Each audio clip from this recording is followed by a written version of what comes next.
Bonjour gestionnaire d'OBNL. Aujourd'hui, un nouveau contenu chez Espace OBNL. Cette série va être inspirée de toutes les autres qu'on va diffuser tout au long de l'automne et à l'intérieur duquel on va parler de différents sujets. Aujourd'hui, on va parler de stratégie en OBNL. Ça va être la première d'une série de 3. Ces 3 capsules-là vont être diffusées à différents moments cet automne. Parler de stratégie, j'ai le spécialiste de la stratégie avec moi aujourd'hui, Laurent. Bonjour Laurent. Bonjour. Pour ceux qui ne te connaissent pas, Laurent, j'aimerais ça que tu te présentes pendant 2 secondes. Bonjour, je suis Laurent Morisset, je suis de C4 Communication au OBNL 360. On a une division spécialisée pour les OBNL et puis je m'occupe beaucoup du volet stratégique, planification stratégique. J'ai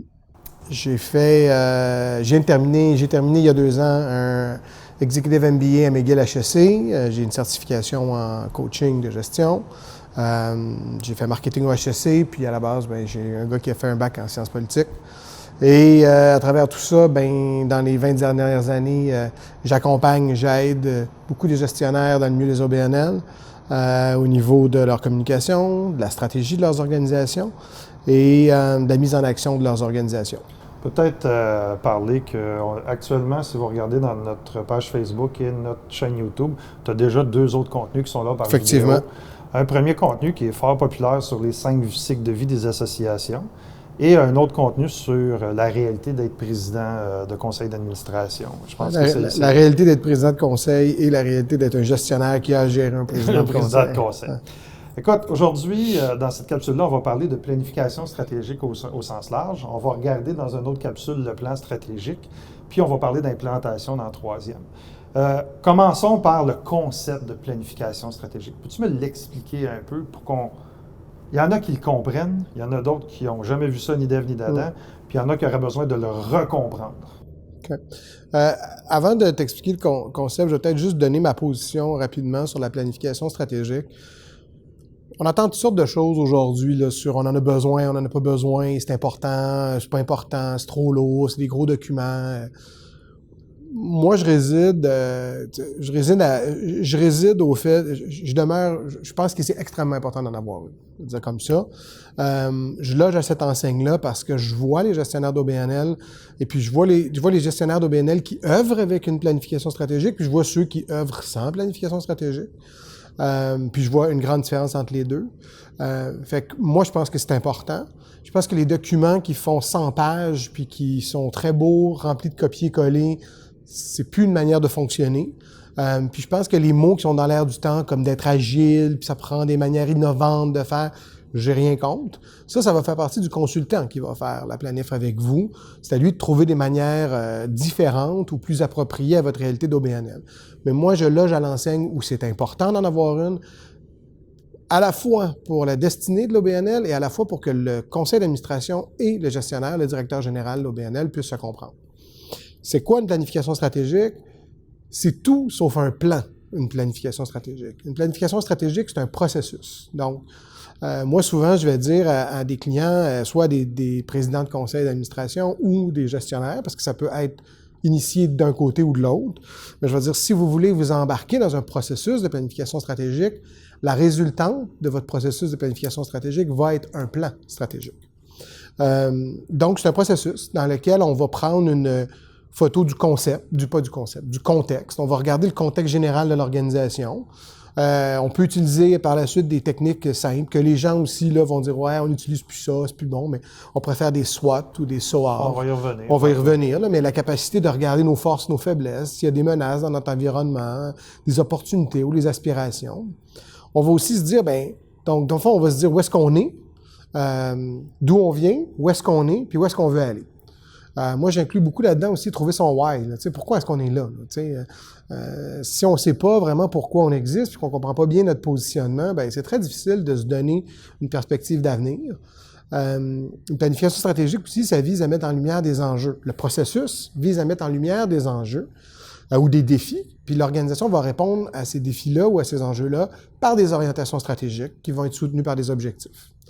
La finalité, on va le voir dans une 3e capsule, je pense, c'est toute l'implantation. Donc, c'est un processus qui est issu, dans le fond, d'une idée générale de trouver où on est, d'où on vient, puis où est-ce qu'on va aller. Pourquoi c'est important?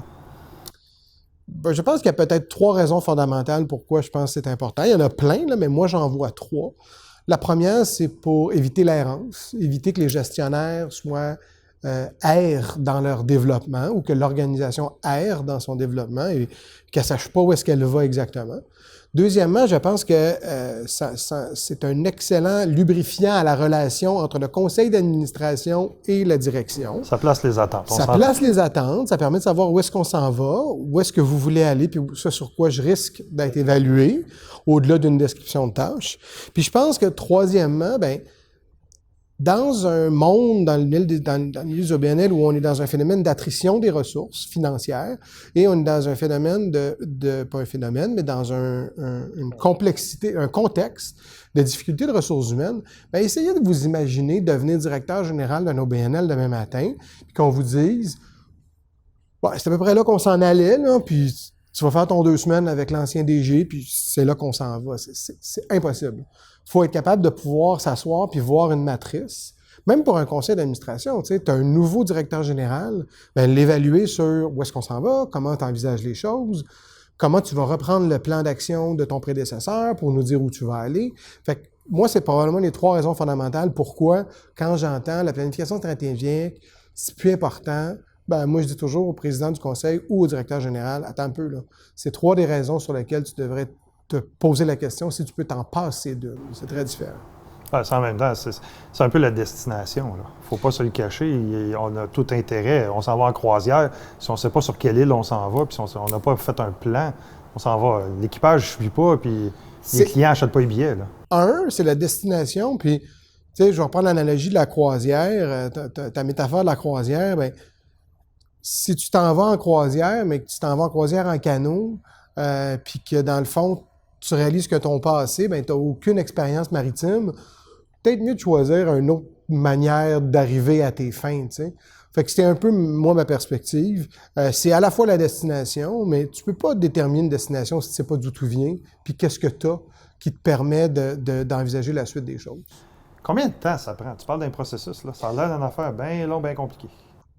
Bien, ça va prendre autant de temps qu'il y a de consultants, ça va prendre autant de temps qu'il y a de volonté du conseil d'administration de s'impliquer là-dedans, mais moi, je pense que tout processus qui est trop long, tout ce qui traîne se salit, c'est pas valable. Donc, c'est un processus, selon moi, qui devrait se cadencer sur un horizon 3 à 6 mois, okay, maximum. Puis pas parce que moi, j'ai pas de place dans mon agenda, là, mais la directrice générale, elle, il faut qu'elle libère du temps pour s'occuper de tout ça. Ils ont des devoirs à faire. Là. Ils ont des devoirs à faire. 2, il faut trouver dans les horaires du conseil d'administration, de la direction générale, parfois des employés.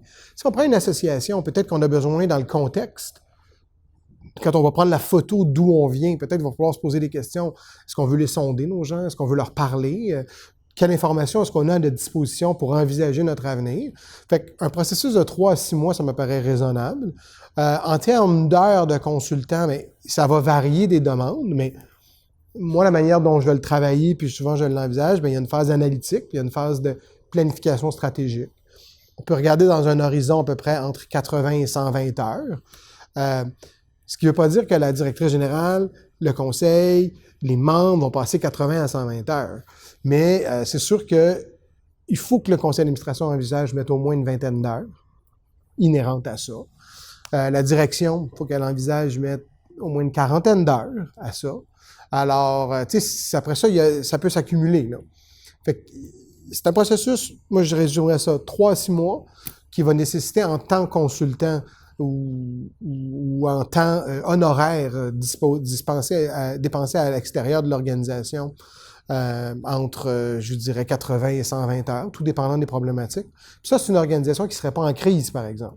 Mais ça pourrait être une organisation qui n'a jamais eu de planif. C'est pas grave.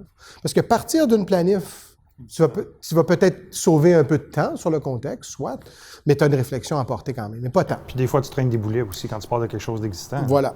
Puis pour moi, la phase analytique, la phase d'audit, c'est malheureusement souvent pas assez fait pour plusieurs raisons fondamentales. Je pense qu'il y a beaucoup de consultants qui ne savent pas faire un bon audit. Puis deuxièmement, il n'y a pas toujours la volonté.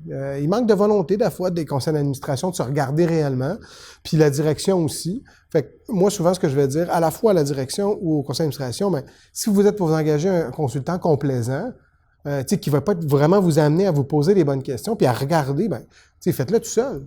Downloader planification stratégique for dummy, puis faites-le tout seul. Puis là, vous allez avoir ce que vous aurez. Mais l'idée d'aller chercher quelqu'un de l'extérieur, c'est pour t'aider à réfléchir. Donc, il faut être prêt à y consacrer du temps.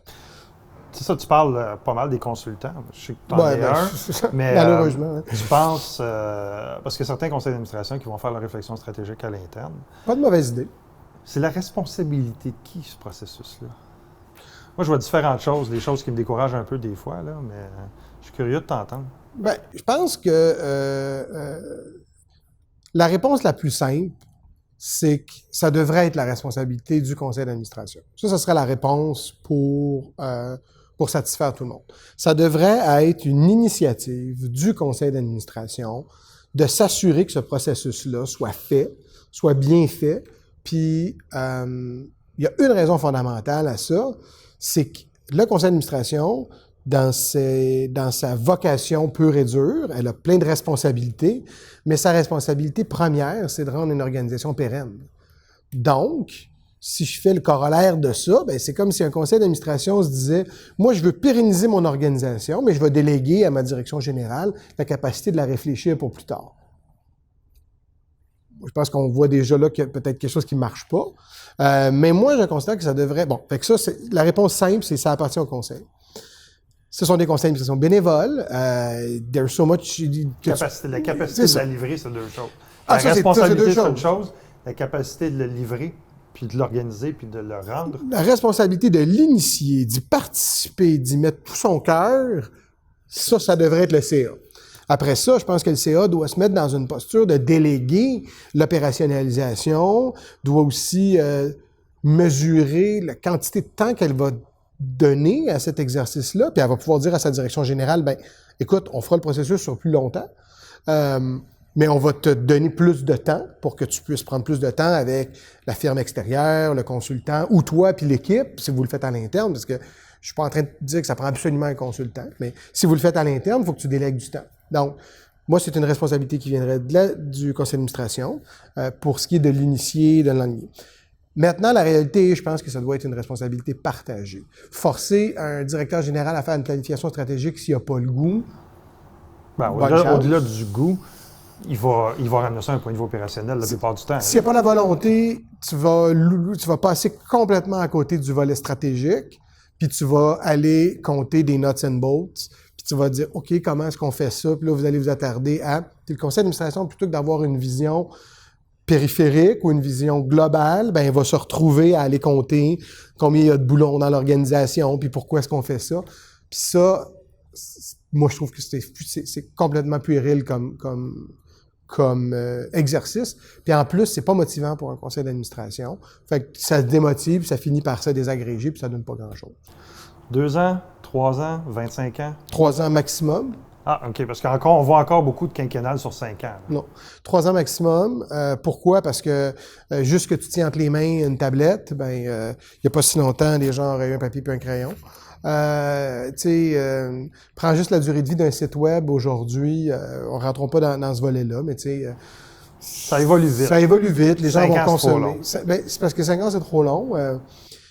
Puis, souvent, il faut regarder nos sources de financement. Est-ce qu'on est capable de ne pas réfléchir, par exemple, à nos sources de financement pendant 5 ans? En tout cas, moi, je ne connais pas un entrepreneur qui n'est pas dans le milieu social en général qui va faire ça. Chaque année, il va se poser des questions sur ça. Puis une planification stratégique, ou quand le plan stratégique est déposé, il faut la repenser un peu à chaque année, mais 3 ans maximum. Puis il y a différentes manières aussi d'adapter ça, mais ça donne une perspective intéressante. Moi, j'ai pour mon dire qu'en OBNL, le temps est à géométrie variable. Il y a des choses qu'on demande au milieu des OBNL qui prennent énormément de temps parce qu'il y a beaucoup de consultations, le temps est plus long, on fait affaire avec des bénévoles, puis tout ça. Puis il y a d'autres choses où on demande des OBNL et ça se fait extrêmement rapidement. La planification stratégique, c'est pas quelque chose qui se force. Puis l'implantation de ça, prend du temps. Donc, 3 ans, la perspective que les gens devraient se donner pour la planète. Parle-moi des outils pour la faire. Tu as parlé du SWOT rapidement, mais il y a quoi SWOT. comme outil qu'on utilise là, à l'intérieur de ça, de ce processus-là? Moi, je recommande aux gens d'être capables, s'ils le font eux-mêmes, de pouvoir avoir un petit coffre à outils qui peut paraître simple, par exemple. Puis je prêche pas pour... Tu sais, je prêche pas pour la paroisse des consultants. Moi, à la base, j'en suis devenu un par la force des choses, mais tu sais, je me qualifie bien plus comme entrepreneur au début. Puis mon rôle, c'est d'accompagner des gens. Puis l'accompagnement, c'est quelque chose de complexe. Puis l'accompagnement, mais tu sais, faut pas que ce soit l'aveugle qui guide l'aveugle. Sinon, ça donne rien. Donc, si les gens veulent le faire à l'interne, moi, je considère qu'ils peuvent aller sur Espace au BNL ou d'autres endroits, mais tu sais, tu peux te procurer énormément d'informations. Moi, j'utilise certains outils, OK? J'utilise le cycle de vie des organisations.